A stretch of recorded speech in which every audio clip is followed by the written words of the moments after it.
2 सप्टेंबरचा G.R.. ओबीसींचं आरक्षण संपवणार आहे अशी टीका ओबीसी नेते लक्ष्मण हाकेंनी केली आहे। जी.आर. रद्द झाल्याशिवाय ओबीसींच्या आरक्षणाचा संरक्षण होत नाही असं ते म्हणाले। काय सांगाल, आज मोर्चाचे आयोजन करण्यात आलेलं आहे आणि 2 सप्टेंबरचा जो जी.आर. आहे तो रद्द करावा हीच मागणी घेऊन आज मोर्चाचं आयोजन आहे। 2 सप्टेंबरचा जी.आर. 2 सप्टेंबरचा गव्हर्नमेंट रिझोल्युशन हा ओबीसीचं आरक्षण संपवणारा हा गव्हर्नमेंट रिझोल्युशन आहे। तो रद्द झाल्याशिवाय ओबीसीच्या आरक्षणाचं संरक्षण होत नाही अशी ओबीसी बांधवांची, ओबीसी संघटनांची, ओबीसी नेत्यांची धारणा आहे। तोपर्यंत महाराष्ट्र शासनानं हा जी.आर. रद्द करणार नाहीत तोपर्यंत ओबीसीचा हा वणवा ज्वालामुखी संपूर्ण महाराष्ट्रामध्ये पोहोचेल। सरकारही म्हणते किंवा सरकारचे प्रतिनिधी असतील किंवा मंत्री असतील, विखे पाटील असतील, ते म्हणतात की हा जी.आर.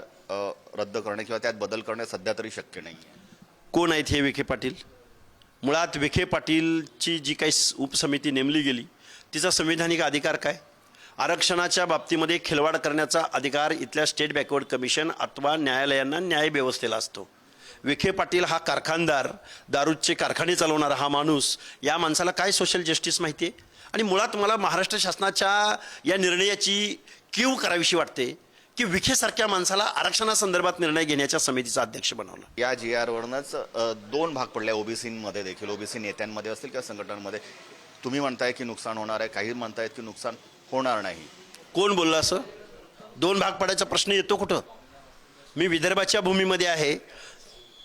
बबनराव तायवाडे नावाचा हा ओबीसींचा नेता, म्हणजे त्यांना हात जोडून विनंती आहे, आपण दोघं एकदा आमने सामने बसू।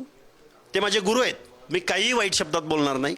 आपण दोघं जी.आर. घेऊन आमने सामने बसू, प्रत्येक शब्दाचा अर्थ काढू।